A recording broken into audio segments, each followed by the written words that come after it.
All of you, good evening. My name is Oblesh. I am studying BTech final year. Ravi sir conduct చేసే personality development అని ఒక group ఉంది కదా, ఆ గ్రూప్లో ఎవరైతే జాయిన్ అయి ఉన్నారో ప్రతి ఒక్కరు క్లాసెస్కి అటెండ్ అవ్వండి. ఎందుకంటే అవి మన ఫ్యూచర్లో మనం ఎలా నడుచుకోవాలి, తర్వాత కమ్యూనికేషన్ స్కిల్స్. ఈనాడు చాలామంది చూస్తున్నాం కదా, కాంపిటీషన్ పెరిగిపోతుంది కానీ జాబ్స్ రావడం లేదు. కారణం ఏంటంటే కమ్యూనికేషన్ స్కిల్స్ అనమాట. మనం బయటికి వెళ్తే కన్నా మనలో చూసేది మనలో ఉన్నటువంటి చదువు అయితే కాదు, కానీ కమ్యూనికేషన్ స్కిల్స్.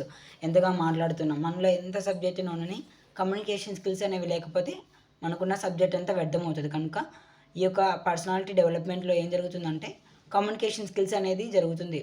ఎలా మాట్లాడాలి, బయటికి వెళ్ళినప్పుడు ఎలా మనము సర్వే అవ్వాలి, తర్వాత ఎలా ఇంగ్లీష్లో మనం మాట్లాడాలి, ప్రతిదీ ఉంటుందన్నమాట. చాలామంది కోర్స్ సెంటర్స్కి వెళ్తూ ఉంటారు స్పోకెన్ ఇంగ్లీష్ కోసం. అదంతా అలా మనం డబ్బులు పెట్టి చేసేదానికంటే సార్ ఫ్రీగా కండక్ట్ చేస్తున్నారు. కనుక ఈ యొక్క పర్సనాలిటీ డెవలప్మెంట్లో మనం జాయిన్ అయ్యి మన స్కిల్స్ని మనం డెవలప్ చేసుకోవాలన్నమాట. ప్రతిరోజు ఏదో ఒక టాపిక్ తీసుకోవడం, దాని గురించి చెప్పడం చాలా బెనిఫిట్. మనము అనుకుంటాం మాట్లాడాలని, కానీ మనకు కుదరదనమాట. కానీ ఇలాంటి క్లాసెస్ కండక్ట్ చేసినప్పుడు అవి మనకు చాలా యూజ్ఫుల్ అవుతాయి.